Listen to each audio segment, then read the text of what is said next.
which is this wonderful book, The Partner's Guide to Asperger Syndrome.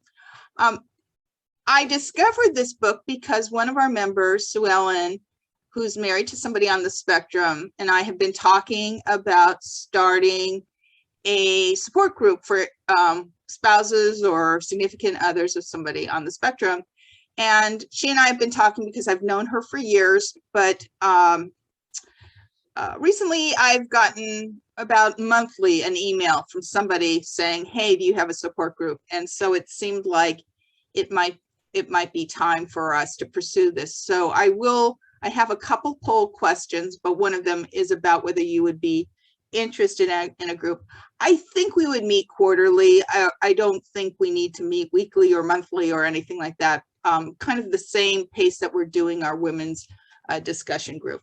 So I'm excited that we have all. So Sue Ellen mentioned this book, and she got in touch with the authors and helped facilitate us having this meeting. So much thanks to Sue Ellen for all her assistance in that.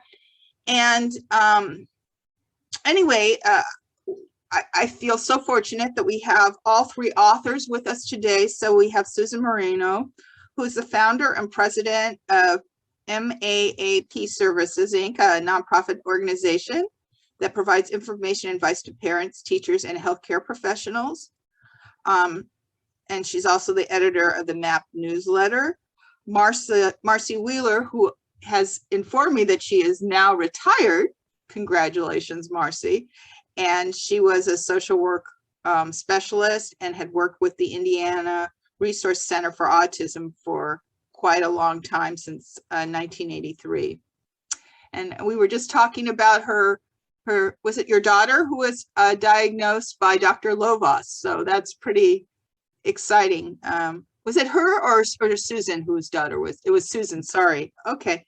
And last is Kealah Parkinson, and she's a professional communications coach and public speaker. And she works with motivating business and salespeople and specializes in fostering communication and clients with developmental disorders. Welcome to you three. Welcome to all of those of you who are attending. There was a link in the email to this book, so I encourage you to buy it. And with that, I am happy to introduce our authors. So Kealah, would you like to take over the screen? I will quickly say that this is the first time that we have delivered this presentation to people who are not strictly just spouses in a private spouse support group. So I think I'd like to say, and I'm sure Sue and Marci agree, that if there's anything we say that anyone has an issue with, jump in the chat and bring us in, because we mostly are gearing this information toward spouses who are partners and support.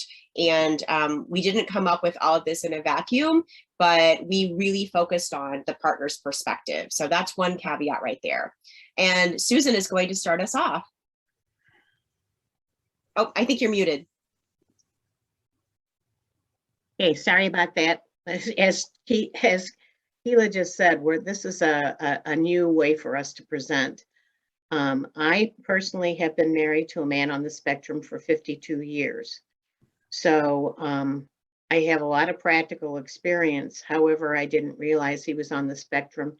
Despite having written books on autism and lectured internationally, I didn't realize that my own husband was on the spectrum until a bunch of spouses in a workshop said, gee, it sounds like you're in a similar circumstance. So that's where I am. We try to be very positive in our approach. This is not an opportunity to bash someone that we are in a long time relationship with. This is talking about positive ways to make things better as a couple. So I want to say that at the beginning. So a lot of this is just fundamental communication stuff. So I'm not going to bore all of you with going over stuff you probably already know. But I think that for us as spouses, our verbal and nonverbal communication is for sharing thoughts, for sharing feelings, soothing our partner, explaining something, informing them, warning them if we feel like they're in some form of danger. We have to listen carefully, as well as outflow. We have to have input. We have to listen. And so we need to listen carefully to what I don't know how to advance the slides. I just interrupt myself. Thank you. Okay. When we choose a way to communicate, we have to decide what we think is best at the time. Is it going to be verbal? Is it going to be sort of a wave across the room, like, honey, I'm over here if you need me? Is it a written thing? I'm friends with Brian King. He's on the spectrum, and he's married to someone on the spectrum, and they have 3 sons, and all 3 sons are somewhere on the spectrum as well. They text to one another, especially if they're out. They love to go to Pizza Hut as a family. And if they go there, they text. They've learned to tolerate the noise level, but instead of straining to hear one another, they simply text back and forth. So everybody thinks that they're this terribly out of touch family sitting there, just texting back and forth, when in fact, they're communicating very directly with one another. So I love it. Sometimes, everybody wants to generalize about anything, and thank God now we know enough about autism to generalize about it. There's no limit to what people with autism can do, and there's no limit to what can be a challenge. And so we always try to communicate on the bright side, just as our group supports the bright side of things. Okay, thank you. It's not just communicating, but when, where are you going to communicate? Not just how, but you have to remember that when your partner is not calm, it's going to be a lot harder to communicate effectively with them. I don't know about you guys, but when I'm not calm, the ears are not working real well. I'm too busy thinking what I'm thinking inside. Being in an uncomfortable situation in terms of our sensory system can also impact, especially if you're talking about something that's going to be a challenging subject for the 2 of you. Sometimes we position ourselves differently. Kealah was the first person who pointed out to me that it can often be with our spouses. They don't want to sit there and look directly at us, look us in the eye, grasp. My husband does not like hand holding, not at all. So that's never going to be a way to communicate. Sometimes it's good just to sit side by side with them and talk quietly, but they're listening to you, and they can indicate that in other ways, but they may not be wanting to stare into your eyes while they're listening to you. Again, that's individual. If it's an emergency, everything changes right then. If there's an emergency and there's a tornado coming, or there's a fire in the house, or your spouse is about to be struck by a falling object, no, then of course all the rules change right then, and then we have emergency communications. So always there are ifs, ands, and buts to every situation. Another really important form of communication for many of us non-spectrum spouses is touch, whether it's touch to communicate tenderness, reassurance, being there for someone. There are all sorts of different types of touch. And what we may like as touch for ourselves may be something that our partner doesn't like at all. So we have to kind of learn that by trial and error. As I said, my husband does not like, when I was a kid, I lived on the shore of Lake Michigan. And whenever I wanted to think, I'd go down and walk the shore of Lake Michigan and think. And I always thought, well, I'm going to marry someday, and my husband and I will take long, soulful walks together, holding hands and talking about life. And that is definitely not my reality. For one thing, it really bugs him if I hold his hand, especially if I rub my thumb on the top of his hand. I've just lit the fuse. For some of us, it's another touching of another body part, such as our forearms. My husband and I, if we want to talk about something really important, we'll sometimes talk about it in bed, and we won't be touching except that our feet will be touching. And for some reason, we both find that comforting. It's like, I'm here for you, but I'm not crowding you. And we can have some of our most meaningful conversations or just get relaxed enough to fall asleep in that manner. When you're going to communicate, always remember, whoever you're communicating with, that you need to address your own anger in more ways than communicating it. Sometimes the best thing you can do is take a break before you communicate when something has made you angry. You can take a walk. When my daughter was in school and I'd be mad at the teachers or the principal of the school, I'd go into my bathroom and tell them exactly what I'd like to tell them, and then calm down and go out and talk the way I knew I had to talk. Sometimes you can write a letter to your spouse, just letting it all out. This bugs me, this bugs me, this bugs me. And probably the best thing to do with that letter later on is read it and then tear it up. But I do have friends who really do their best communication with their spouse or their life partner by writing a letter to them. One of my closest friends has always done that when she feels it's really important. She feels better able to express herself in writing. Also, when you're in a conflict type of communication, you got to choose. There's an old saying, choose what hill you're willing to die on. You've got to decide, how important is it for me to have this discussion right now? Is it something that absolutely has to get settled between the two of us for us to continue on in harmony? Or is it maybe my mood? Just really analyze what you're going to say. And a lot of times when they're communicating with us, when we're in the listening mode, if they've melted down, they may say some pretty awful things. And many times they don't mean those things. And other times they don't even remember saying them. They sort of get on like automatic pilot during a meltdown. And they're just saying stuff. It's like if someone has a seizure, they don't know what happens during the seizure. No matter what they're doing, you can share it with them later if it's important to them to know, but otherwise forget it. And so we've got to remember that in the case of our life partners or the people on the spectrum we love with whom you're communicating, that when in that meltdown, you need to try and not take everything internally personally. I mean, sometimes there's some important stuff that gets communicated, but I think that one of the reasons that my husband and I have stayed married for 52 years is I've been able to walk away and forgive him.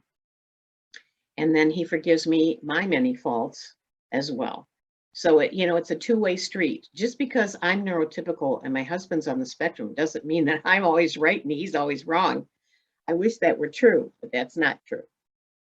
Silence is a most important form of communication, both for us to others and for others to us.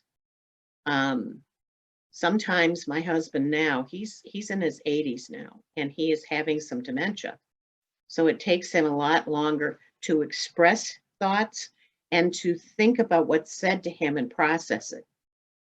In addition to his problems, he originally spoke quite a few languages: Spanish, English, French, German. And now that he's getting into dementia, it's very hard for him to process other languages. And so that's a problem sometimes when he communicates with his family back in Mexico, which is where he's from. Sometimes when my husband's silent, he's processing what I've just said, and he's trying to form some form of a response. And it takes, for me, what seems to me like a ridiculously long amount of time, but that's how long it takes him. That's who he is. Sometimes silence means we're angry and we're pouting. I'm a big pouter, but I usually am slamming cabinet doors while I pout. Sometimes the person is quiet because their feelings have really been hurt and they're trying to compose themselves. Sometimes they're quiet because they're scared or overwhelmed, or even just plain confused. And then there are other times where you're not going to get a response because they are starting to shut off. Their sensory system has gotten overloaded and they're going to shut down a little bit so they can get things back together. But there are many good reasons for silence, and trying to interpret what they are and observing so that we can be better at those things, the better off we are.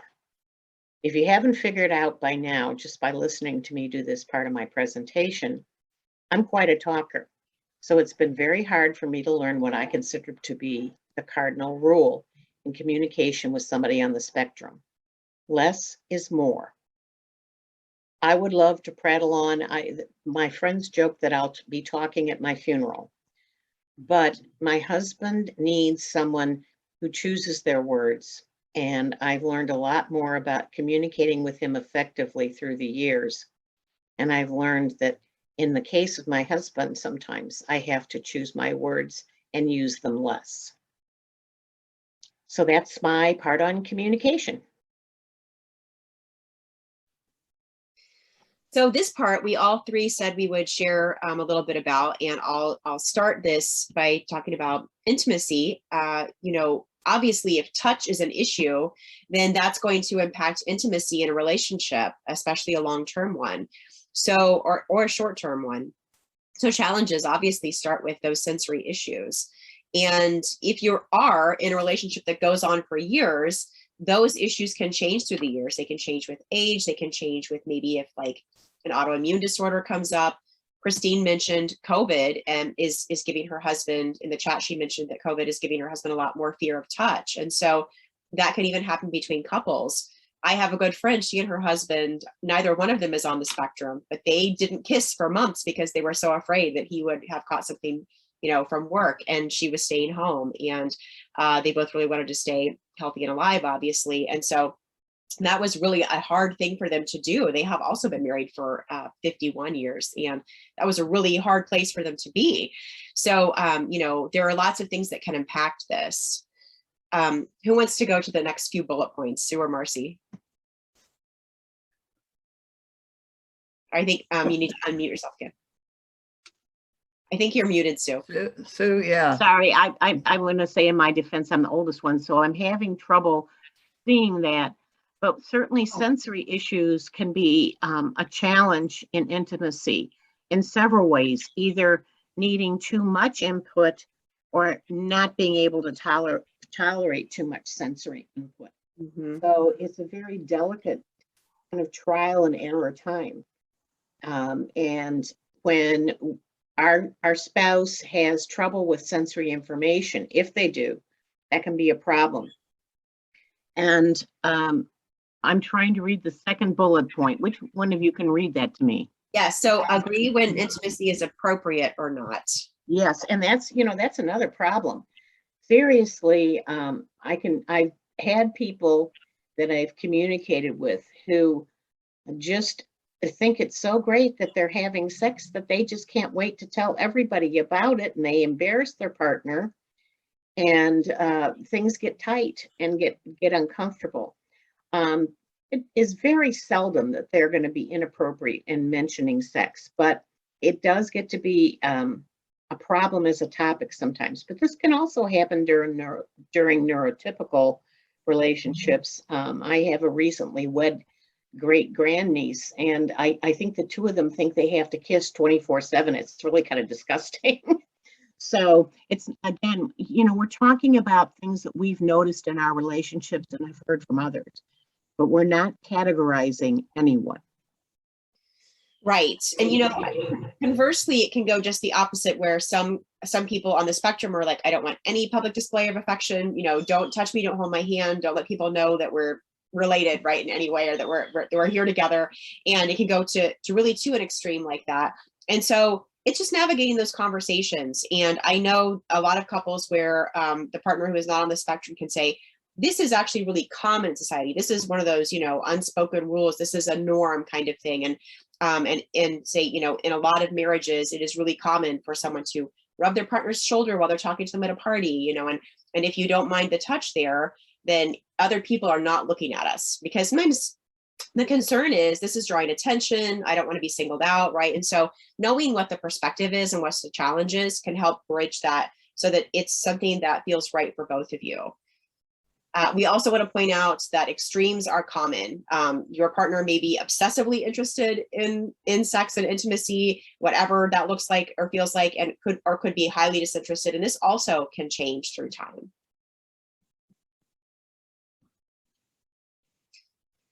Of course, we have benefits. It's a great means of enhancing communication. It can provide stress relief, obviously, right? But for people with autism spectrum disorders, there can be a type of stress relief maybe that wasn't experienced before, and that can also add to obsession sometimes. It's a great way to make up, right? And again, this can be anything. This can be finding ways to hold hands, this can be scratching someone's head or back, this type of thing. And then the last thing we want to say, and I'm going to turn this part over to Marci, a lot of women in this in the spouse groups where we interviewed people to get information for the book talked a lot about how they really trusted their partners to be loyal. They really expected their partners were probably not managing outside relationships on the side and lying about it, because it was already a challenge to manage this one. And so that was a real benefit of being in a partnership where someone's on the spectrum. Is there anything I missed on that, Marci? The only thing that I might mention that people may or may not relate to is over the years going to different conferences. My husband also being on the spectrum, we sometimes actually were on panels or spoke to people together, to groups at different events. And there were quite a number of men on the spectrum that would come up afterwards and really want to talk about how can I help my partner, my spouse, because I don't feel comfortable, and in fact it's too overwhelming for me to be touched or have a lot of intimate moments with my partner. It's just too much. So do you have any experience or thoughts or resources to help in that situation? And I think in the book, and maybe later in the presentation, there's mention of some unique ways to handle that. One of them, as I start the sensory piece, is a desensitization approach, possibly to work together to come up with ways to make that touch feel good to both, for sure. So is this? Yeah, so we have a few on this slide. If people can see this slide well, I know that the font is a little small for some people, but if people can read this slide well, then this one talks about some of the ways that you can use. And so we're not going to go over every single piece of this, but feel free to take notes and obviously reach out to us if you'd like more information. We're going to move into the topic of family budget. And I apologize for it. The birds, they're getting very loud in the background here. I do have this door to this little, I'm recording to my kiddos fort today. This has become my area where it's quieter than in the house with them in my home office. So this is my separate home office, but now the birds are being loud. So I apologize if that's a sensory issue or distraction for anyone. But when we talk about family budget, we talk about a few different categories of this. Obviously, money is included. And then time, if you are in a long-term relationship with someone, if it's a marriage, if it's a long-term partnership, if you're living together or separately, but maybe you decide to add children, these things need to be managed over time. And so money, time, and then the inner resources of self-care are all highly important. And it's probably more your role than you realized when you met. So we kind of heard, it was very interesting. And in the end of our book, we talk about the characters who are there. Some of them were merged characters. Some of them were straight up people who said, yes, you can include me, you can use my name. So some of them were kind of amalgams. But one thing we heard over and over again were these stories of like this hot romance that started, and it was just so amazing. It was like meeting a superhero, and these couples were really drawn to each other. It was very a different experience for each of them. They married quickly within a couple of years or less. And then all of a sudden things would switch, right? And it would, or things would come out of the woodwork. Like, these are issues I didn't know I was getting into.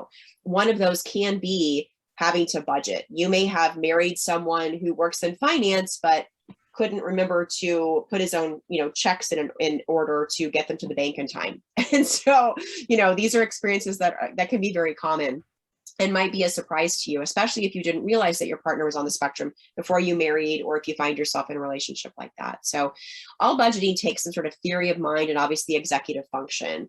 It includes a variety of items, not just money, that need to be organized by someone who can see the big picture. So even if you are a partner to someone who is on or near the spectrum, as I like to say, and you don't think you have that skill set, you may still have more of a skill set in that area than your partner does long term. And so it's really important to push for need and support to get the outside help that you need to function and manage these areas. And I really encourage people to trust your instincts if something feels not right. Whether you're the partner who's on the spectrum or not on the spectrum, the more you live in denial of it, the more it can contribute to meltdowns or long-term issues that are much harder to correct and much harder to overcome and learn how to manage better. So money, obviously, if you're trying to save that nest egg, or if you're just trying to live day to day, even having those goals is important, figuring out what those are, finding a way to put these things on paper. In more traditional partnerships, we can see, money in different ways can be either shared by both partners, the way it's managed. It can be separated out, like each one has their own bank account and their own, ways that they contribute to whatever, if there's a joint mortgage or something, then this person covers it, or each we pay half, something like that. It can be led by one person, right? And in a partnership where one or both are on the spectrum, this can still be the case. There may be more of a need to rely on some outside help. And again, that's not something that only couples with someone on the spectrum need, right? Obviously, financial planners and financial counselors are rampant in the United States alone. And so we know this is a challenge. And so it's not something to be ashamed of. This is something that you need to help budget. Again, be aware, ask for transparency, ask for a way to find a way. If you are trusting your partner to manage this, but there is a spectrum issue there, then ask for transparency so you don't find out later some surprises. And especially check spending limits on special interests. There are some stories in the book about some people who experienced some really big surprises that had to do with special interests where, maybe it can be similar to an addiction where, I really need to buy all of these things that are, part of my train set or my race car or whatever. And so if that's the case, then that's really an area where you're going to look for transparency. And again, explore any known issues that you have and continue to ease toward those remedies and the support that you need. Time also is something that needs to be budgeted, and so know that many ASD partners will fall into one of two more extreme categories. And to be very time centric, to the minute or to the second, right? Like we are 3 minutes behind schedule this morning and we need to get out the door, right? And that may be okay with you, and it may create a lot of issues for your partner, right? And then the other spectrum of that is being almost completely unaware of time, where there's just chronic lateness. And so for your own peace of mind, for each of your peace of mind, it's important to find a level of comfort for what you can control and to know what's outside of your control. So solutions that people have shared with us that work can include traveling separately, even international flights. I mean, like even just be like, I'll meet you there. We'll get there within a day or so, whoever is better at managing logistics can get there first and set things up, this kind of thing. Like these are stories that we've absolutely heard and some of us have experienced. Of course, using calming techniques for being late or pressured. Personally, I argue with my mom still. I was doing it this morning. In my head, I'm always arguing with my mom if I'm going to be a minute late because she was very time oriented, not on the spectrum, but has her own time issues, right? And so I'm pushing 50 and I'm still arguing with my mom about where I'm going to, when I'm going to get somewhere on time. So I have a mantra that I use. My breathing exercises and calming down and saying to myself, I arrive in my perfect time. And it's to the point that when I was taking my kiddos to preschool, if they saw me getting upset and stressed, they would say, Mommy, can you say we arrive on our perfect time? I would calm myself down so I wouldn't have to melt down on the kids and be like, we're running late, because what I have had to tell myself is the world is not going to end if I am 2 minutes late to an event or something, right? But when this is a conditioning and when you struggle with changing that conditioning, the outcome can be much bigger. So it's really important to just have some things in place to especially manage what you can control, which is just your own emotions and your own disappointment at being late, or your fear of being late, or whatever that might look like for you. Because again, I really want to point out that we know that people on the spectrum and not on the spectrum can have time challenges. So just knowing what those are for us. Self-care, if we are the partner who is not on the spectrum, self-care is important for every human being, obviously. It is, we're going up that pyramid of needs from Maslow. We want to get to that top of the pyramid and be, figure out some ways to be challenged and contribute and all of these great things. And so having the self-care to be able to do that is really important.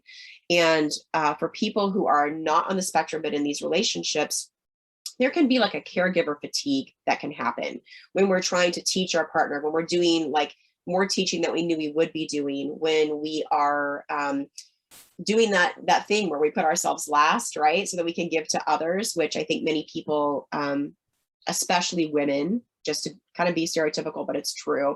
Also, a lot of women will be in these serving roles and these service roles. So the basics, of course, are just on that bottom of the pyramid. Know your needs for sleep and food, and speak up to get your needs met.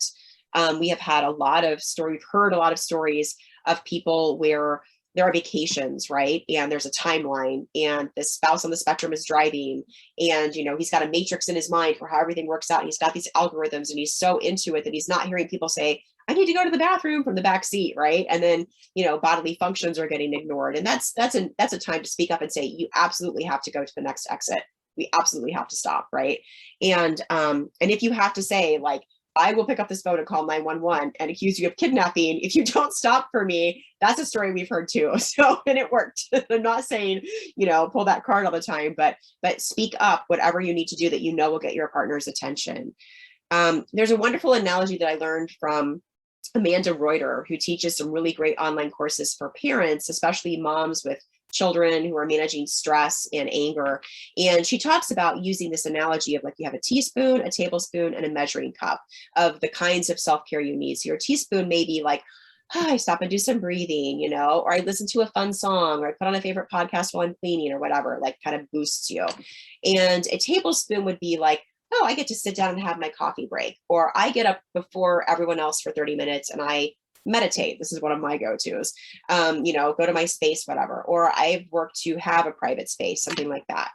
Your measuring cup can be, I'm going to spend some money on my special interest, or I'm going to have a spa weekend with the girls, or I'm going to have a girls trip to Vegas next week. Like, whatever that looks like for you, it's important because you cannot give more than you have. And so when you have these things, if you have a list in each category of what you can draw from, when you get a little chunk of time, you can say, what can I do, and pull from that list and not have to, get into decision fatigue trying to decide at that moment. You just pull something that works in that moment. It's really helpful. If you are someone who's doing a lot of caregiving, you don't have those resources all the time, it's really great to just have some things next to you so you don't have to be the thinker. And then just like on that, I think it's really an overused analogy, but I love it still. I don't think it will ever die for me. That idea that, when you're traveling on an airplane and they say, when the oxygen masks come down, if you are responsible for someone else, you must put your own mask on first. If I'm a mom on a plane with a 2-year-old, that's a really hard impulse. You want to put that mask on that baby, but you're not going to be around to help that baby if you can't breathe. So you have to think that through and listen and remember what they've said. And I think that moment is a great analogy for a lot of us. We really want to help and help and help, and then we find that we've given too much. So if we practice putting that oxygen mask on first by using the teaspoons, the tablespoons, and the measuring cups, then we can be happier and more supportive and more fulfilled in our relationships. There's also a lot of talk, there has been, it's starting to go away, but over the last decade, we've heard all this stuff about work-life balance. And again, this is an issue that a lot of women, especially women who work and have families, really struggle with.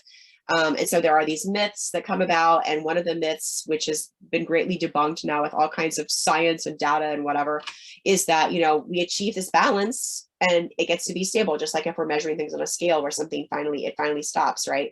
And so that's not actually, even if we look at the scale, the balances, that's not how that works either, because then you've measured it and you take them off and you measure something else, right? And so the scales never just stay where they are forever. The other myth is that once you have achieved it, all your life gets easier. Well, if things are always in flux, then that's unrealistic as well. So it's important to remember that. And the main takeaway that I would really love everyone to know, no matter where you fall on or near the spectrum, is you are the boss of your body and your calendar. If you are a grown-up, that's your choice. And now we're to the sensory needs and issues Yes. that I'm going to share here. As I had mentioned, my husband, Phil, and I were married for 33 years until he passed away about, well, going on 5 years ago. And sensory needs was actually one of the first ahas that I felt like I could help and control some to help Phil when he first got diagnosed after we were married for 6 years. And so one of the big things that I always share with folks, and this also comes from hearing other adults and spouses talk about these issues, but we must all work to understand each other and to gain insight into each other's needs. We can all have sensory needs, but the folks on the spectrum tend to have more frequent sensory overwhelms, needs, issues. Their intensity is often much more severe, much more getting in the way of things, and the duration of how they're affected over time, they need often a lot more time to recoup once they have been overwhelmed, maybe by a sensory situation, depending on the situation, of course. But some of the things that, again, we see and hear when our family members and friends are on the spectrum, they may not process the information that seems very obvious to those of us around, maybe, but not to the folks on the spectrum. They're caught up in something else. Their brain is in a different mode, and they're not able to even process what's in front of them. Possibly doing one sense at a time. And this is kind of brought out with communication and social aspects. An important piece is that idea of when you want to communicate with your partner on the spectrum, being able to get their attention first to make sure that they are able to process and set the setting. It was mentioned, sit beside your significant other, your family member, your friend. Maybe don't expect and don't ask them to look at you. That's often that looking and processing the verbal is overwhelming and won't work at all, and gets frustrating for everybody in the process. Food and clothing preferences also are a big issue over the years that I hear from people, have heard from people. Food, when you're newly married or in a new relationship and you want to share food, share your favorite restaurant, make a meal for somebody, or you're learning to cook and want to share with your significant other, that many stories of problems being caused because the textures of the food, the smell of the food, the ingredients in the food, whether they're apparent or not, but there's different, again, tastes and textures and issues with food, as well as clothing. Many stories, including myself, with Phil and I going shopping for clothes, and he would always say, "Oh, we really shouldn't spend the money. Don't worry about it. You go find something you like." Well, come to find out later on that it was more of, if anything, was that he did not like the idea of new clothes, period. And the feeling of something different, he just enjoyed, something comfortable that he knew worked for him. So, but again, a lot of situations over clothing or shoes, different shoes going for a job, or for going to a event, you need dress shoes, or going for, you might need boots for work, or, just different shoe things that come up. And that is also something we hear a lot of stories about, trying to figure out how to best accommodate those needs. Pain and temperature may be an issue for folks in different ways.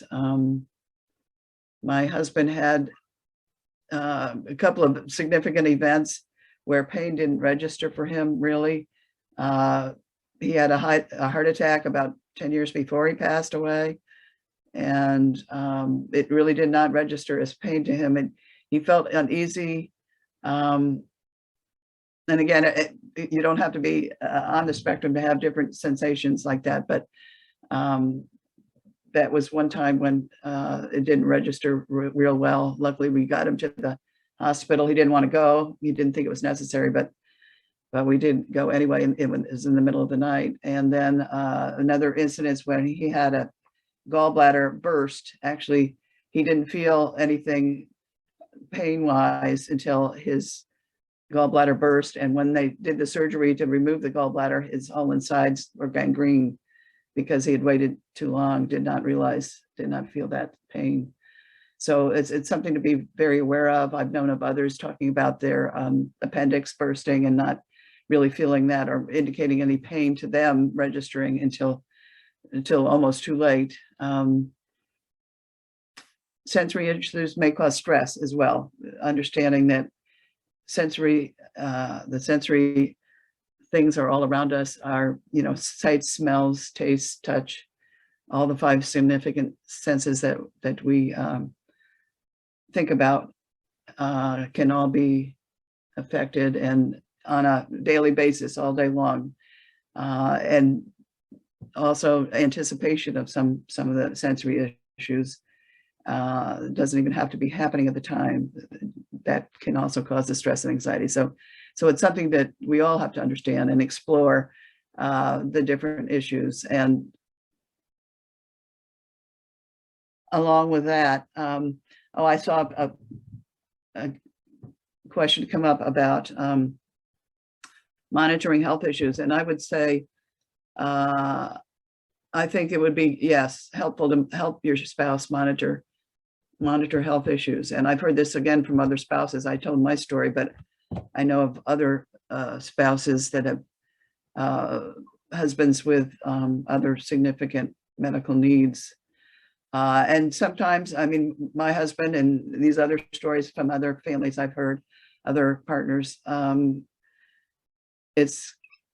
be helpful, at least occasionally, to go to the doctor with your significant other on the spectrum, because the communication or the emphasis on the issues doesn't always seem to get imparted to the doctor, or the immediate needs might be mentioned, but not some of the other information that could be helpful in making a more significant appropriate diagnosis or treatment plan.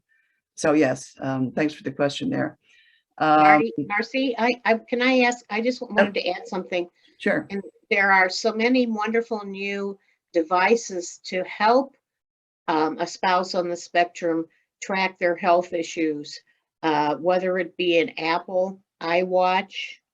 One of my friends found out she had problems with breathing because her watch told her in the morning, did you know that you need to seek medical attention? You stop breathing this many times during the night. There are also some very new state-of-the-art things that can be programmed into a cell phone for people with diabetes and other severe health issues, as well as using assist animals if that's an option, like if someone has seizure disorder. So just wanted to throw that in. Sorry. Yes, thank you. There are actually 3 other sort of less known sensory systems that are affected for, again, all of us, but more significantly often for folks on the spectrum.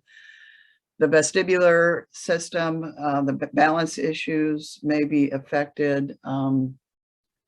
Folks on the spectrum sometimes have a sort of a different kind of a gait, maybe, or the postures that might look differently. Swinging their arms when they walk may be affected. So just kind of be aware of that. With younger kids, in my work over the years, there was always discussion about some kids that don't like to go on swings because the back and forth of the swings, not so much going forward, but the backward movement, or even being in a shopping cart going backwards for young kids was an issue. And that was told to be part of the vestibular issues that are part of that issue for some of those individuals. The proprioceptive system is also entangled a little bit with the vestibular, but has more the larger coordination kind of things, stumbling, maybe going up and down stairs, having to do, many of our folks are not good with sports themselves. They may be interested or may be watching, but unless it's a real passion, they may not really spend the time because of the coordination issues, movement differences to get involved in sports. But again, I've seen, and heard, and of course in the media itself, we've got folks on the spectrum that are professional ball players and such. So that, again, varies with folks, but it is a common thing. I know getting in and out of cars for some folks on the spectrum can take a lot of effort sometimes. And then the interoceptive system, which really wasn't talked about much 10 years ago when our book came out, but is much more out there now for folks to be aware of in thinking about folks on the spectrum, that they don't always process their internal bodily functions, or they may over process some of those feelings. I mean, my husband could say that he could actually hear his pulse beating at times, which sounds scary. But yeah, different times. Occasionally I've heard people say that they can hear their inner body functions, that we normally wouldn't say we hear, our heart beating and so forth. There's also, I was going to say, needing to go to the bathroom is a big one. People get involved on the spectrum on their computers or in their special interest and don't take time to eat or drink or go to the bathroom kind of things. But so these sensory issues, again, are all over the place, again, for all of us, but those on the spectrum more problematic often. They more overwhelming, or underwhelming, as the first bullet says there, that they can be very hypersensitive to things or hyposensitive to things. Some folks on the spectrum like to have more of a scratching touch. I think that might have been mentioned earlier than what we would think would be pleasant in most cases, but because of maybe undersensitivity, that scratch gets processed in a fashion that feels good to folks, or certain kinds of pressure, more so than we would usually think. Certainly can vary from day to day for folks.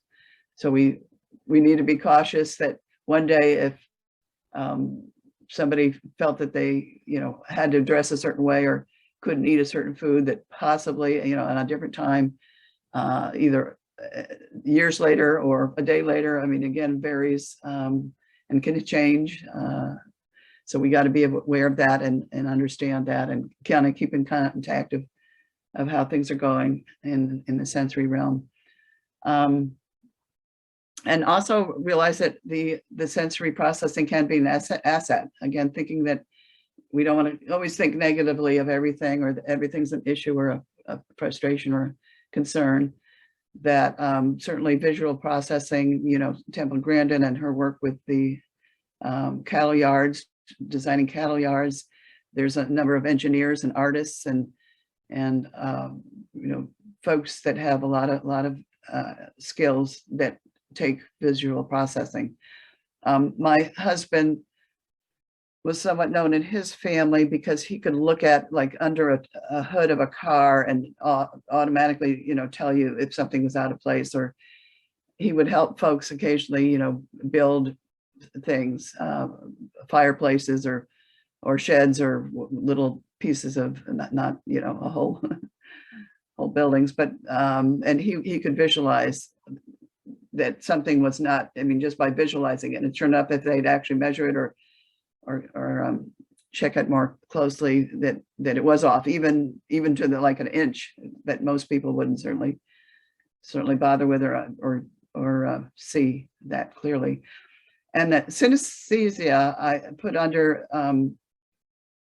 the positive asset, because from my experience, I don't know from you in the audience or Kealah and Susan here speaking today, what you've heard or seen up close with your family and friends, but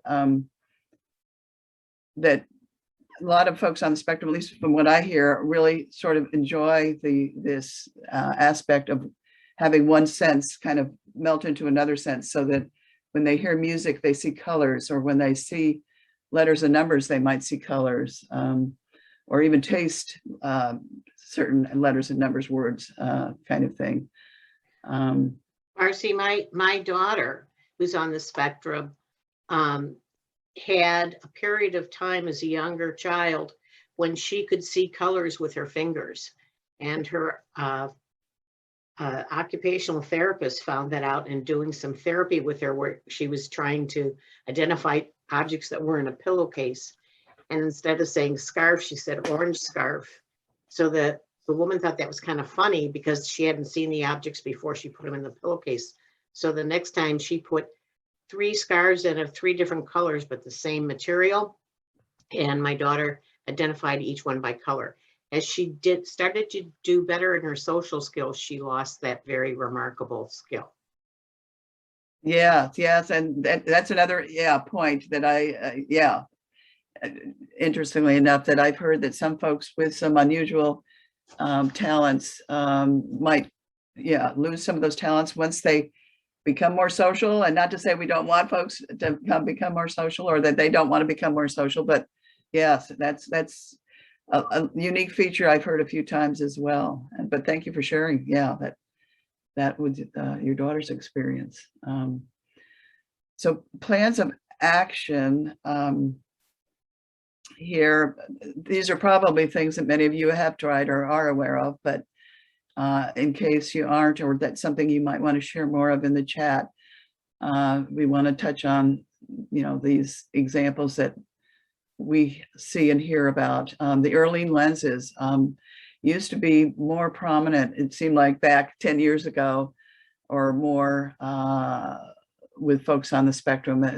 There's only a handful or so of places that are known for doing the Erling lenses, but even just tinted glasses of various kinds that you can sort of kind of do on your own with your ophthalmologist may be of help. My husband, Phil, later in life found out, that he liked to use these clip-on things that were big for a while, and then they stopped being big, but clip-on different colored lenses over his glasses that were very helpful for him.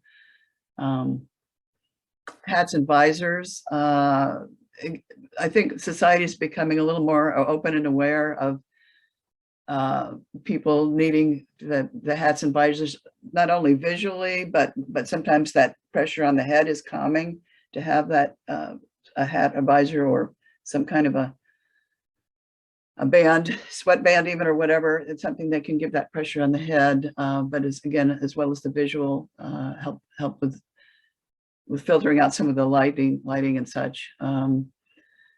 Using calming colors is important to think about and remember. I've worked with a lot of young adults on the spectrum, and through my job at the Indiana Resource Center for Autism was facilitating a club for a dozen or so years, and we were asked as a group to help, which was cool, very cool, help around campus in the library. They were designing, I don't know if it ever happened because of COVID and funding, but I'll have to check that out eventually when I get out to the library on campus here. But they were looking at different ways to set up a sensory space, part of a floor for folks, and the paint. One of the things that these young adults that I worked with would talk about is the color. The color is so important, color. And there is research that blue in particular is calming for folks. I think they use it in different locations just for that calming effect. So we have a lot of blue in our house, including the room I'm in. You can, it has a blue tint to it, though my camera doesn't always pick up things well, but yeah, so just you know, work on that with your friends and family, and limiting patterns is a very common thing, and it's something that my experience with folks, and I've heard this, you know, mentioned from spouses or partners, is that the pattern on a couch or the rugs or the flooring, that they're getting, you know, their spouse information that, you know, they don't like it, but they're not, you know, they're kind of frustrated, like, well, what do you like? You know, they're trying to really do some designing and decorating and so forth, and make things pleasant for everybody, and the pattern issue sometimes seems to get in the way. So being aware of that as well, that patterns are a problem in many places, on the walls, again, doing walls. If you got to be careful on how you do those things. Olfactory, the smells, avoiding things. I know a lot of spouses can't wear perfumes, or can only wear, you know, one kind of perfume. Cleaning products, household, you know, self-care products. They all smell differently, and they all might smell overwhelming to many folks on the spectrum. So being aware of that, trying not to be offended, and find things that are pleasant sense for everybody, work things through.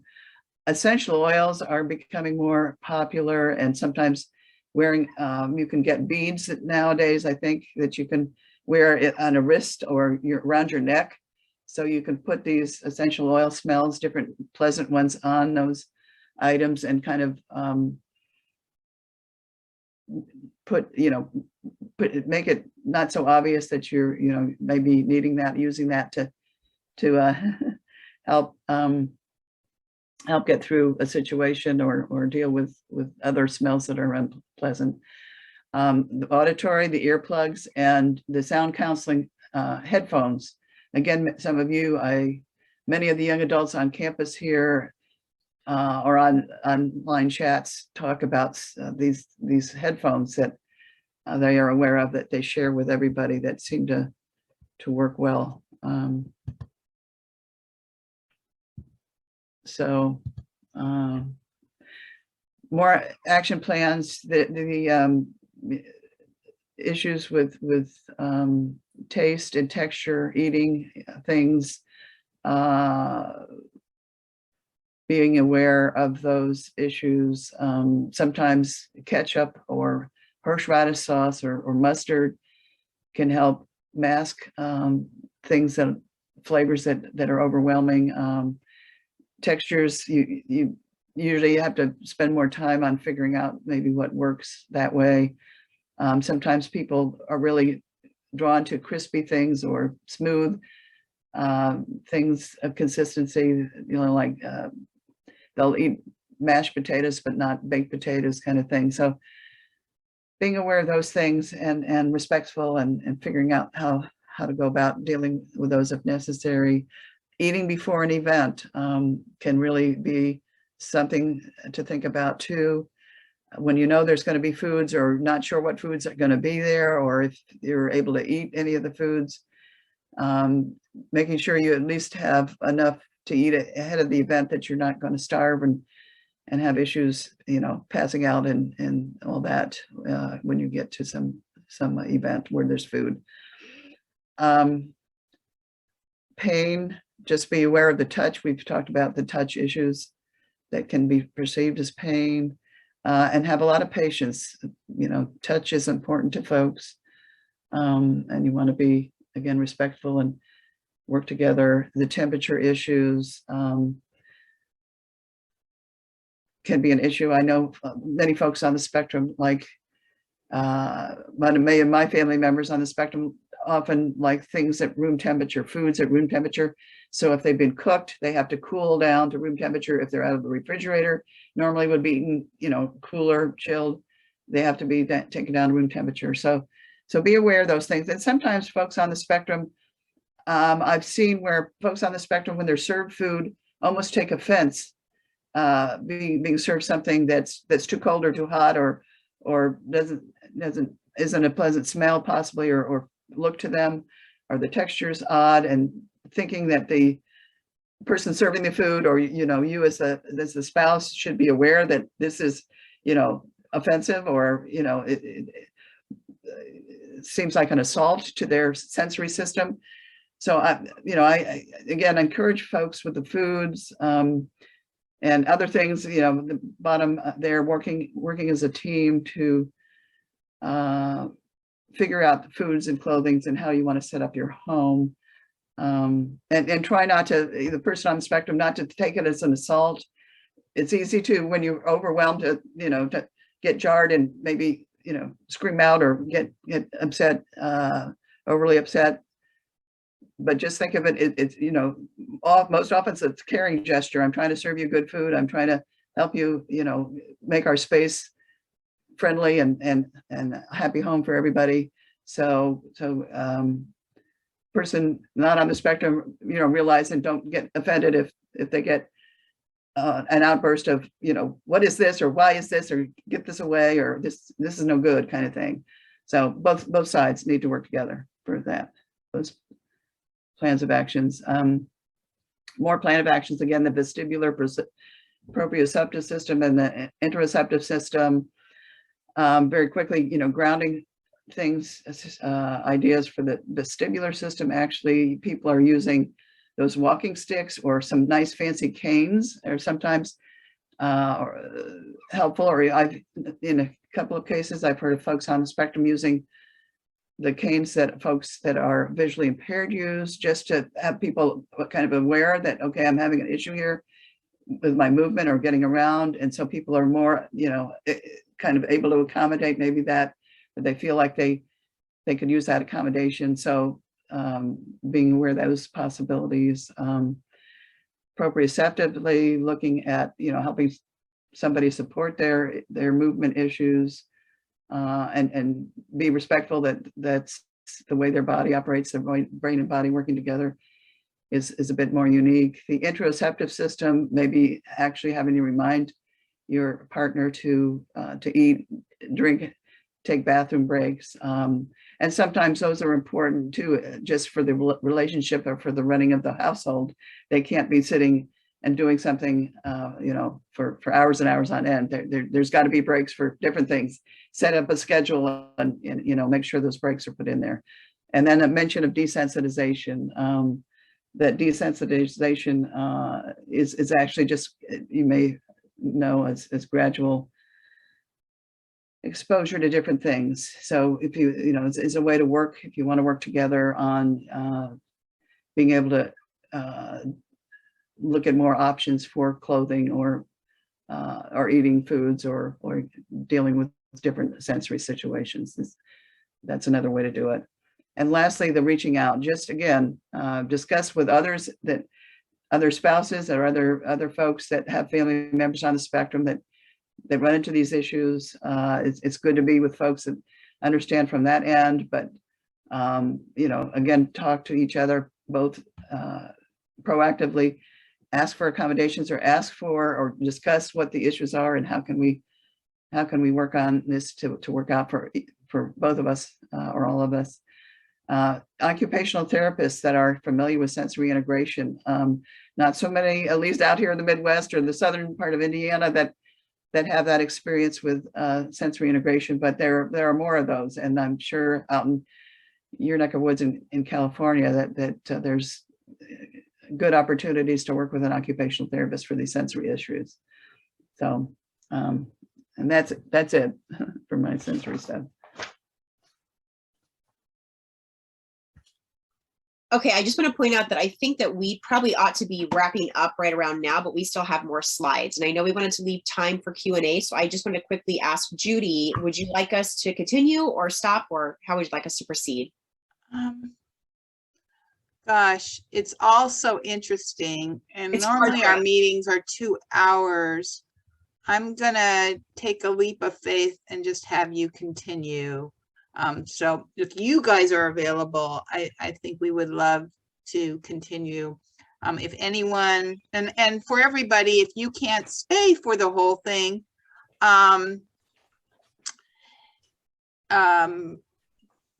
put any questions that you have right now in the chat. And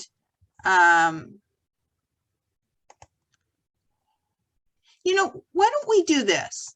Why don't we take a 5-minute break, because we've been going through a lot, and plan on getting back. But let's just take 5 minutes and move into discussion mode and see if there's any quick questions. We're going to limit it to maybe 3 questions. So I'm going to take the top 3 questions. Raise your hand urgently if you're going to be going away. But let's take 3 questions, take a little break, and then we'll go back. And for those that can't stay for the whole thing, it's being recorded, so you won't miss anything. You can always watch the recording. So does that sound good to Marci, Susan, and Kealah? Kealah, Yep. that sound good? Okay, so why don't you stop sharing? Let's move into, I'd like to go into gallery mode so we can see everybody. We'll just do that for just a short second, and raise your hand or put something in the chat if you did have a question. I'm gonna just ask one just to kick it off. This is a common question that we get, and it's when a family member or a spouse suspects that they're in a relationship with someone on the spectrum and they haven't been diagnosed. And that's like a question about how do you let them know, or do you let them know? Do you go seek, you know, so that situation where you suspect that your spouse is on the spectrum, what have you 3 found is the best way for handling that? I think Marci has a great story for that one that she experienced. Now, but diagnosing, you mean? Yeah, about how you discovered that and how you came to that. Well, there's different stories. Well, I mean, what comes to mind at this moment, tell me if this is the one you're thinking, or you can tell me the one you're thinking, but I'm sure as well. But Phil, my husband, when he was diagnosed, because I worked at the Indiana Resource Center for Autism, we got newsletters and different pieces of information from things I got in the mail. And he, along with my stepdaughter who was living with us, actually started the conversation when my husband liked to read, and actually reading anything. He was kind of a Renaissance man. He would read anything because reading was calming for him. So he would read whatever, and he started relating to this information about autism. I mean, and again, I knew before we got married, he had had some time being diagnosed with mental health issues that didn't seem to fit. So knew he was a bit different, and knew that, you know, he was an enigma to others, professionals. But so I sat back and say that, but, you know, so anyway, Phil was very excited. He called me one day at work and said, look at this article. This woman in Colorado has written exactly my whole life, that, you know, in an article. And he actually called her. She put her phone number in the article, saying that I'm happy to have parents, you know, call me, because I know it's hard to get somebody that has the experiences things like their children to be able to talk with. So Phil, I think the first day, you know, he spent a little bit of time with the gal, but he would talk for hours and hours and hours over time with her. And unfortunately, she passed away then at some point. She got ill and passed away. But so that's, I mean, that, I don't know if that was a story you were thinking of, but I think I learned from that going to conferences or leaving out information, if your friend or spouse is prone to reading things, or even watching some things that you can find DVDs and whatnot, you know, on TV, or borrow them or such that they can relate to. That has helped some folks that I've mentioned that to, or they've been creative in getting that information sort of not in their face, but you know, just casually around, or doing something together that sparks that idea of, oh, maybe I have this issue going on too. And just kind of a related question is the knowledge of that spouse being on the spectrum in general, both for the spouse and for the individual, does that lead to better outcomes than just trying to ignore it? Oh, yeah, well, I definitely think so. I think Tony Attwood in his forward in our book says as well, with the research shows that it is helpful. I think there was a question that popped up in the chat about how do people on the spectrum process the diagnosis. And from, again, my experience personally and with others on the spectrum, they go through often a period of grieving.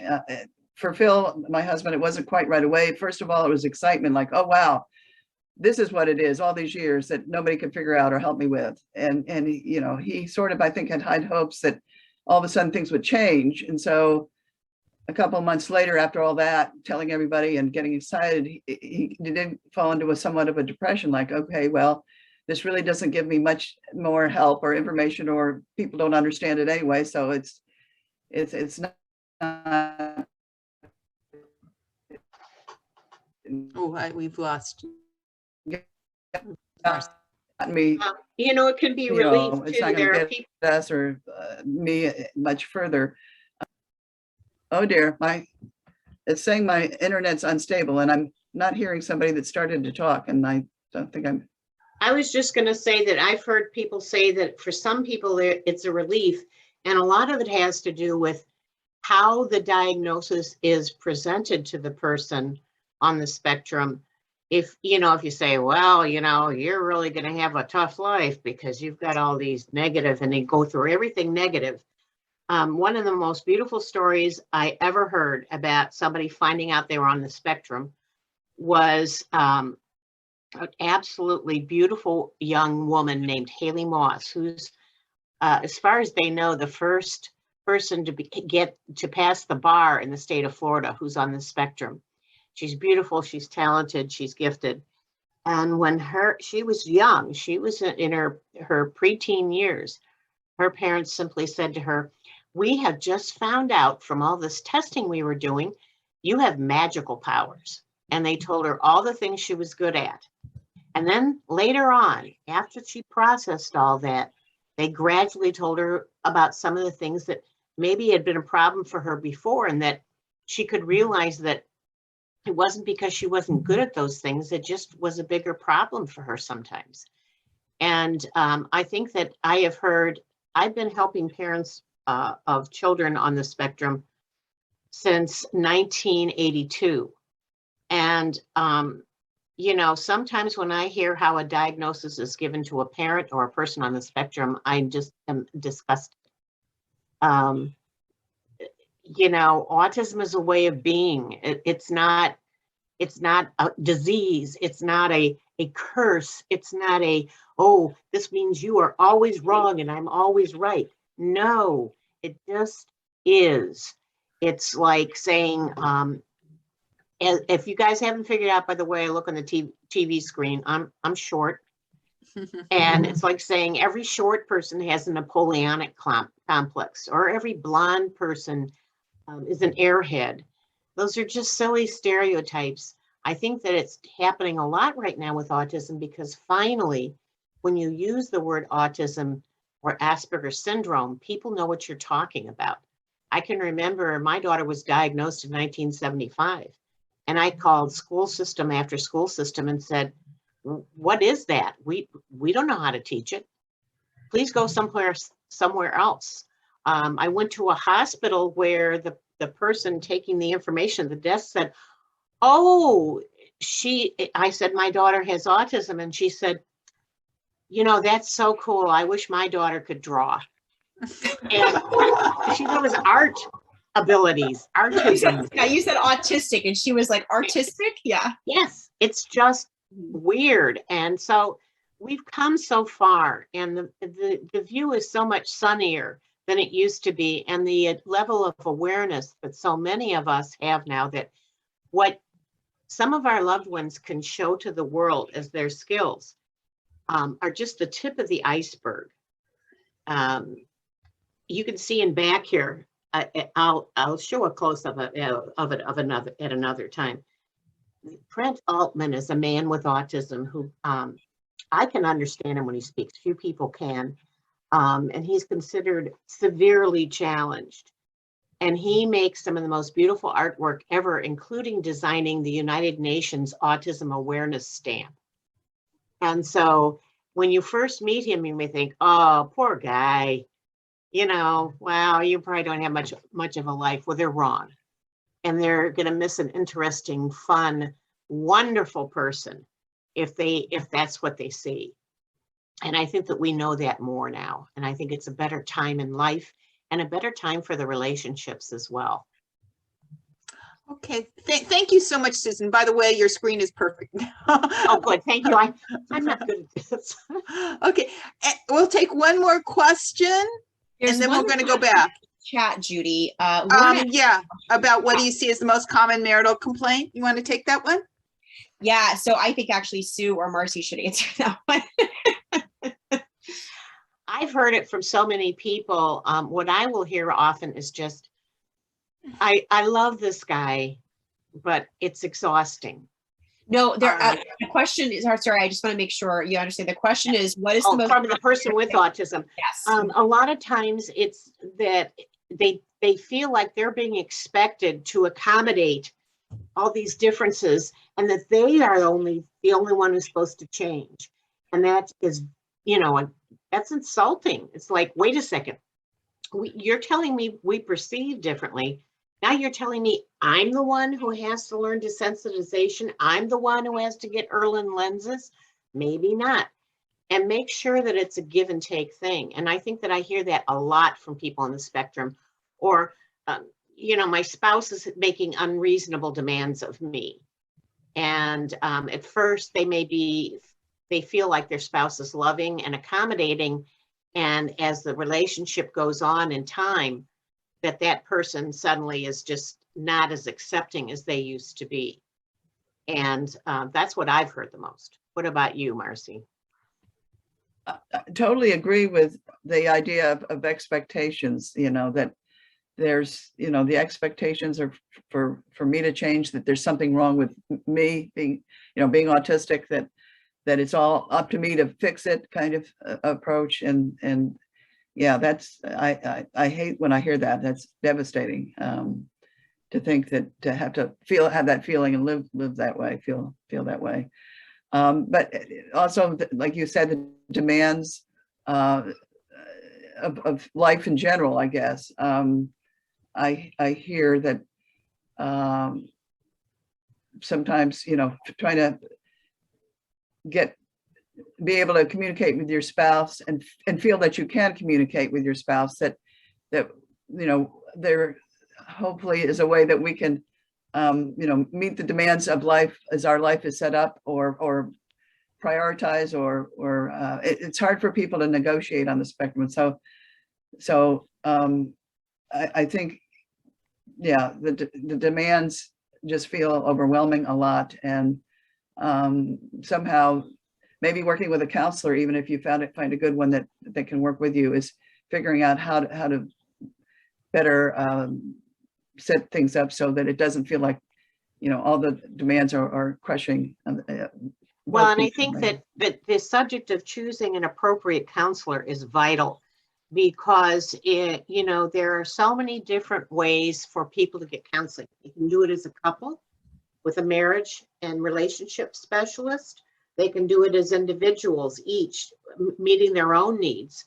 And you have to really watch it. When my husband and I had been married about 10 years, things were getting to me, and I got very angry, and I said, we're going to go to a marriage counselor, or I'm going to go back and move in with my parents for a while. And I never make a threat that I don't carry out. So he agreed to go with me, and we went to a marriage counselor, and we sat down with her, and she said, okay, So tell me your issues. So I told her some of my issues. And then she said to my husband, tell me some of your issues. And he said, oh, I don't have any issues. I love my wife very much. She's so sweet. By the time we left, my blood pressure had to have been at some kind of Olympic level, because this woman had never been around somebody who was very brilliant and also had autism. And she just thought that he was married to an ogre who did nothing but complain, and that, the biggest problem was just that I needed to be a nicer person. That was not a success. Oh, yeah, I don't want to, keep things And necessarily on this. Aspen has written some very good stuff on this, on counseling. She's a very experienced counselor. And a newer person, Eva Mendez, has done some great stuff with this. So that's something to look up and learn more about, so you can evaluate a counselor. When with anybody, it doesn't matter who the counselor is, what their background is. Sometimes you connect with people and sometimes you don't. And if your spouse doesn't connect with that person, you need to respect that and help him find somebody he does connect with. My spouse ended up finding someone that he did connect with for just personal counseling and therapy. And it really opened up the world for him in so many ways. It made him so happy, and he came back about the second time he met with her, and he said to me, wow, I didn't know I could feel good after doing this. I thought this was going to be this awful thing I did all the time, because I love you. So just thank you so much, Susan. I've asked Kealah if we can continue. So Kealah. Yes, let's move forward. I think that's actually a great segue for us to having this conversation to talk about when to disclose diagnoses, when there are or are not diagnoses. As we know, in some relationships, there's just sort of like that suspicion, perhaps. And so I have heard many other stories about people who, I'm sorry, I'm just checking out the chat here. Thank you. That's good. Bye, Sue Ellen. Thank you for joining us. And I've heard other stories that mirror what Marci has, on people who are, suspecting things, and they've got some literature and it happens to be lying around, and the partner sees it and starts to go, oh my gosh, this point reminds me of this experience in my childhood. And this, this point is how the guys at work talk to me or whatever. Right. And so that's a great template for if you do suspect. And so then, the choice to pursue the diagnosis is really the person who may or may not be on the spectrum, because that's their life, that's their whatever. If there are still communication challenges, and that is clearly something you guys need to address as a couple, but the diagnosis is the individual's diagnosis. If it's not a child, if this is a grown-up we're talking about who is autonomous, then that's their autonomous right to get that diagnosis, and then to choose whom to reveal that to. It's not our story to share if we are the ones who do not have it. We say neurotypical a lot, but in our book, we chose to say non-spectrum, because neurotypical, does that mean no depression? Does that mean no anxiety? What does neurotypical look like, right? And so, the partner who is not on the spectrum may have lots of other issues and mood disorders and things that come up. And so, in the same way, I would expect someone else to respect those kinds of diagnoses, or, and so I think that it's the person who has the diagnosis who has the right to do it. It's not our secret to hide in shame, right? It's not something to be ashamed of, as we've already addressed. But also there are times that maybe it would be a bridge to reveal this. And so we're going to talk about some of those things. And when we do think about, is it something that maybe I need to confidentially reveal just briefly to, someone trusted, then be aware of the context of the company, of the concerns, why you think that there's a reason to reveal, and of the consequences that will come. And again, this takes some theory of mind. So some examples might be, maybe you have someone who, I've got a kiddo who's just walking up. So we're going to ask you to wait for a second. Maybe we have someone who that we're in a relationship with, and we feel like we're not being heard, and we're not getting agreement to go pursue some ongoing challenges. So we can find our own individual resources. We can find private support groups, as you guys have already done.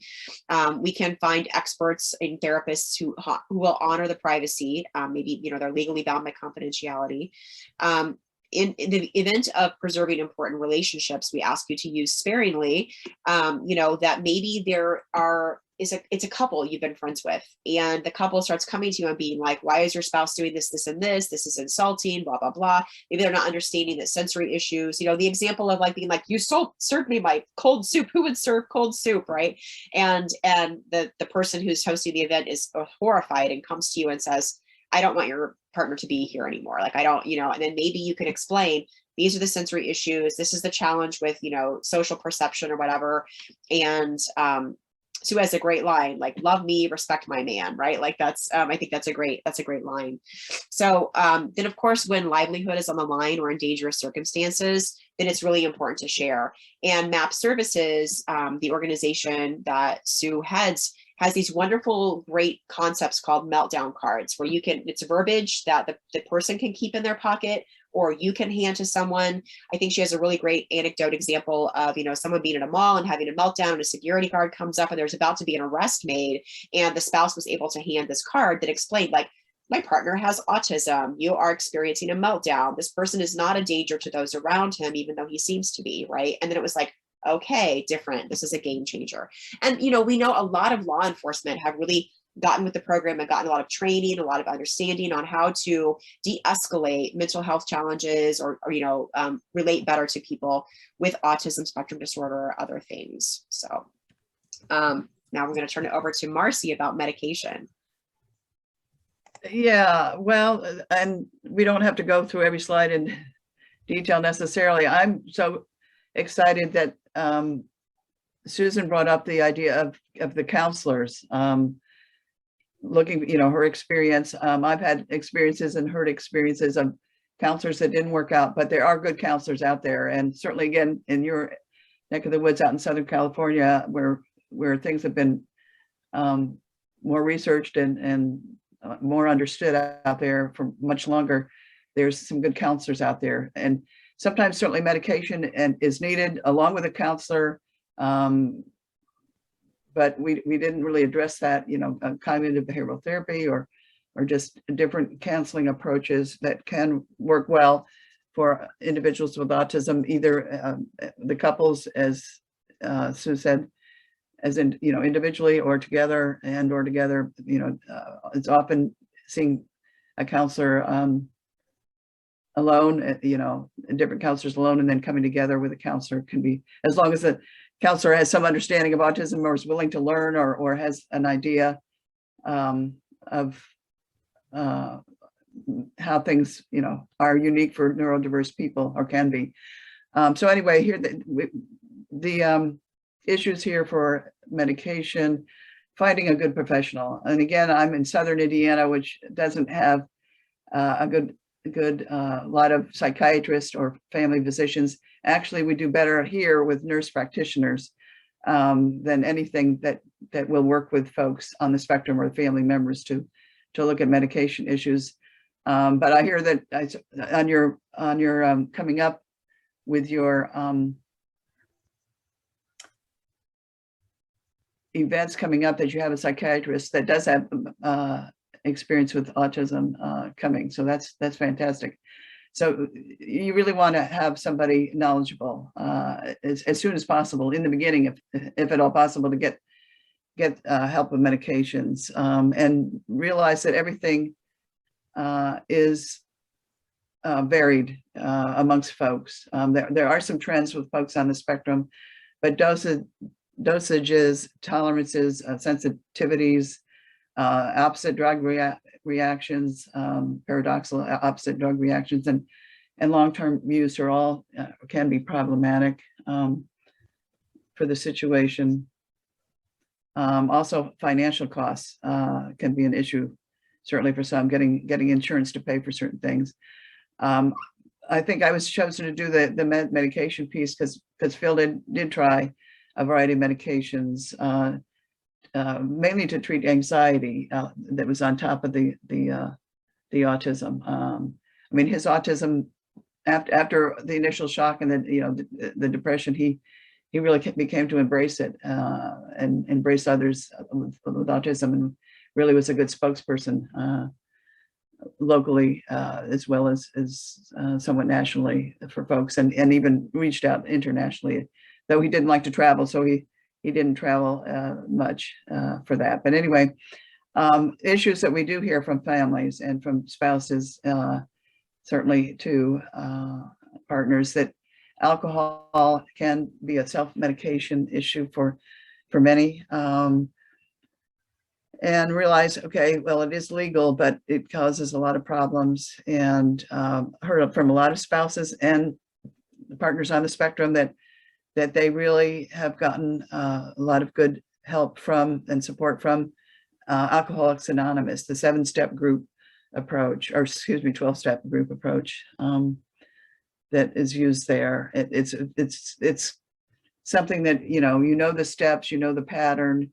They give support, folks that have been there and successful in their recovery from alcoholism, help and sponsor other folks just beginning the journey or needing that support. So it's a good setup that can help. And so it's good to have that available, but be aware that often that can be an issue, alcohol at times for self-medication.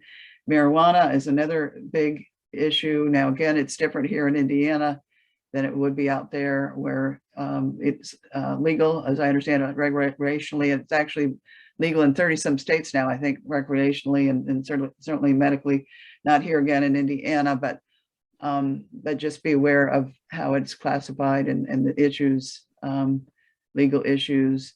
And also the fact that when you're doing with marijuana recreationally, that the THC and CBD amounts can vary quite heavily.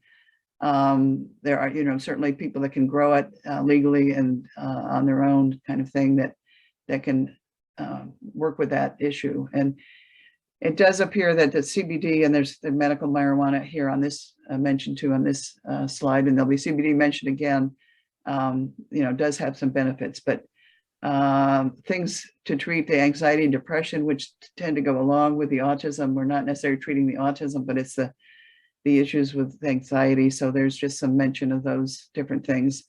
I will mention the beta blockers, which are not, I don't think commonly thought of as an anti-anxiety medication, but my husband Phil did use those, and I've heard of some others that have used beta blockers with some success. Again, though, the amounts that are taken can be both the antidepressants and the beta blockers can be non-therapeutic according to the pharmaceutical companies and or can be actually not one extreme or the other. So you may need much more than is thought to be appropriate or healthy or even people have had issues because of having to take and actually needing to take much more than therapeutic level that the insurance might not pay for that high dose kind of thing. Antidepressants, again, somewhat standard tricyclics and the SSRIs. Medical marijuana, again, it's legal in a lot of places. I'm sure, in California, that's hopefully not big an issue for those that can benefit. Do know stories of folks that have taken Marinol, not too many, but that have had good success with Marinol as a help for the medical marijuana situation. Irritability is something that comes up frequently, and as well as sleep issues as an issue for folks on the spectrum. So again, putting out there the common things that have been used, like psychotic medications. Again, dosages can vary widely, and I have heard those that have been on Haldol, some adults that have been on Haldol and Thorazine. It's really a difficult thing to take. Thank goodness it's not being used much anymore, but it could be occasionally. At least Haldol comes, I hear of being taken, but I hear it described by adults that can articulate the situation, that the Thorazine kind of dulls their body so that they can't do much. They look like they can be relaxed, but their mind, it doesn't stop their mind. The mind is still very active. And so it's a very difficult state to be in when you can't hardly move your body, but your mind is racing. Again, so, just being aware that there could be many side effects from things. This other group of medications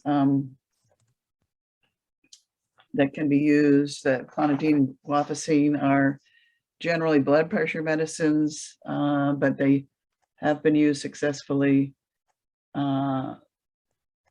for its sedative properties.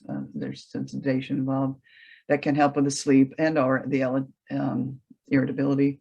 CBD oils, again, just being aware that that is something that is now actually legal here in Indiana, and some people use that successfully as well. Omega-3 fatty acids, melatonin, and valerian root are other things that families have mentioned to us over the years.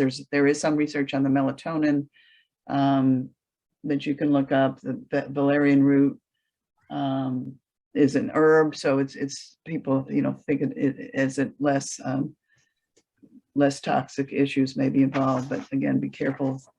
Marci? Marci, I'm sorry, go ahead. Yeah, hi, Marci. This is lovely. I think because of, in the interest of time, and since we do have a psychiatrist coming in this month, maybe we can jump to some of the more social issues for. Definitely. I didn't want to. No, it's lovely, and I wish we had all the time in the world to hear everything. But I just, in the interest of time, I want to make sure we're starting to lose folks, and I want to make sure that we Right. Oh yeah. We're wrapping up. But thank you so much. Oh, Sue, you're muted again. I'm going to jump right in with social contact so we can keep going. Actually, I want to tell everyone I have to leave in about 10 minutes to pick my daughter who has autism up. She's a professional singer, and she's been singing at a wedding locally, and she can't drive, but she sure can do a lot of other things very well. Anyway, social contact is a part of the fabric of life for most people. I think that's been horribly challenged during COVID and the isolation that so many of us have experienced by necessity during COVID. And that's why, thank God for Zoom meetings and Zoom chats and Facebook and all the ways that we are helping to reach out to others. But for some of our loved ones on the spectrum, social contact can be great. And there may be types that they really love, but there are other types that they don't like at all. It varies from person to person. And so for whatever type of social contact is involved, whether it's friends, family, work, being in an organized sport or religion, it is an issue in many cases. Again, when you're preparing for a social contact that isn't your loved one's favorite, you have to decide, do you need to explain anything to people beforehand? Or if something really unusual is happening during social contact, should you speak up or afterwards? And that's a real personal judgment issue. I never revealed a diagnosis in my husband's case, but what I would do is sometimes say, you'll have to excuse my husband. He just can't stand it when other men talk to me. That's one of our big things that would happen, and he'd just get furious right away. He's from Mexico, so yes, I know part of it's just being a fiery Latin, but it was pretty embarrassing sometimes when it was like the minister or somebody like that. Also, we would decide sometimes before a social occasion that perhaps he wasn't really looking forward to or was going to be really a new experience. We would talk about what was going to happen, kind of front load the situation, talk about how we were going to dress, how many people would be there, that type of thing. And sometimes we would agree on an exit line that either one of us could use. Sometimes it wasn't the same line. I might say, I think we need to go back and check on the babysitter. When our kids were younger, I would do that. Or he would say, you know, I have a meeting early in the morning. Of course, if you use that on a Saturday night and it was going to be a Sunday morning, that could be a problem. But it was ways for us to accommodate one another, and make the most of social opportunities when we could. Okay, Kealah, I got the next one going there if you can. We would bargain sometimes. You know, I know you hate going to see all my great aunts on Sunday afternoons when we're at my parents' house, but, you know, could we agree to do it maybe every third time that we're there? That type of thing. And if I didn't like a social situation, I didn't really like some of the parties, the company social occasions I would have to go to, I would say to him, all right, can we agree that after 3 hours we're going to leave? It isn't just him accommodating me and me accommodating him. It's both sides all the time. Sometimes we would discuss what he might be able to do to help him be more comfortable in a situation, or how he could make things better for himself, whether it's, you were talking about headphones, a handkerchief with a certain scent on it. Actually, for some people right now, the mask issue is a huge thing. It's either that they really can't tolerate having a mask on themselves, but for other people, sometimes the mask has been a saving grace because people don't expect them to watch their facial expressions as much. They do feel like they have a little safety valve there between them and the other person. Sometimes it gives them a feeling of security. And also, when you're really sensitive to smells, the face masks do help with that, especially being around people with bad breath, which for some of our loved ones on the spectrum is really makes them ill. So we would do that. Sometimes when things would go really wrong in a social situation, we would do a social autopsy afterwards. And I would say, or he would say, well, you know, the reason that so-and-so was so upset with you is, and then tell them what you saw. And sometimes he did that with me. It wasn't just me telling him, you know, I don't think you knew this, but you were saying how much you couldn't stand horses, and Mrs. So-and-so raises horses. That would be a problem. So again, these aren't one-way social autopsies. And patience, you know, sometimes as our loved one approaches some situations socially that they didn't really look forward to, they begin to adapt to them better. But when they stay just a horrible experience, you've got to respect that and figure out how necessary that is. Okay, moving on. Restore details. I need that in my brain. You know, with family, things get touchy. In a marital relationship, you know, you're marrying that person, but you kind of often get a family along with it, whether it's a second marriage and you're getting their children, whether or not it's, you know, they're just this wonderful, sweet, quiet, shy person, and their family is a bunch of what you think of as absolute barbarians socially, too snoopy about your business, always dropping in without notice. There could be a million things that can upset spouses on either side, typical or not typical. And so we have to know how we can go through some of that stuff. That's where I was saying, love me, love my man. If you don't want us there, if you're inviting us to a wedding and you don't want my husband to come, then probably I won't come. I'm not trying to punish you. I just am trying not to insult him. Sometimes he would love that. So you have to learn that they married you first, and then do your best to explain some things to your family. If they aren't listening to the explanations or respecting them, then you're wasting your time. And so, you know, you get into some very important choices when you come into socializing with the family. Next, Kealah. I am sharing this with all of you. It's a very difficult personal circumstance, but my husband had a huge corporate position in the financial world, and he was brilliant at it and did it very, very well.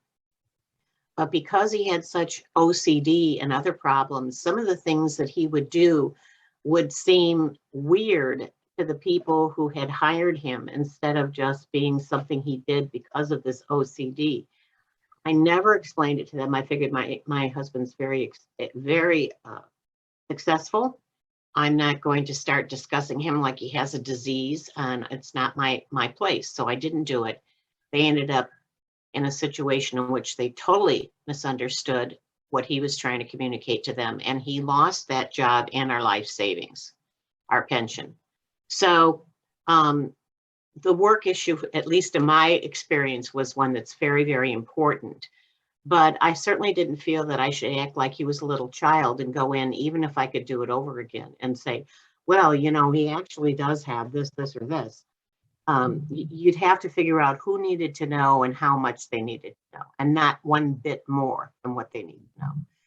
And in church, I really experienced problems with that more with my daughter when she was young than ever with my husband. My husband was an usher at church and just loved by so many people for his kindness.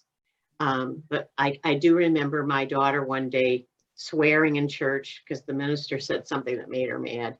There's a wonderful story about church experiences called Autism and Alleluias.